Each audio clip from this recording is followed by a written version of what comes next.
যারা এখানে জেলা পরিষদের চেয়ারম্যান ছিলেন, যারা পৌরসভা মেয়র ছিলেন, যারা এমপি ছিলেন, আওয়ামী লীগের যারা জেলা পর্যায়ে নেতৃত্ব দিয়েছেন, উপজেলা পর্যায়ে নেতৃত্ব দিয়েছেন, কেউ রেহাই পাবেন না। পরিষ্কার কথা, একেবারে স্পষ্ট বক্তব্য।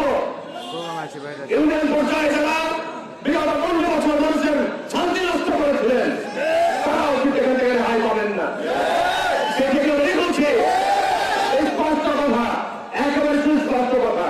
সুতরাং চুলকে বেড়ায়েন না, কুটুম কথাই করে বেড়ায়েন না।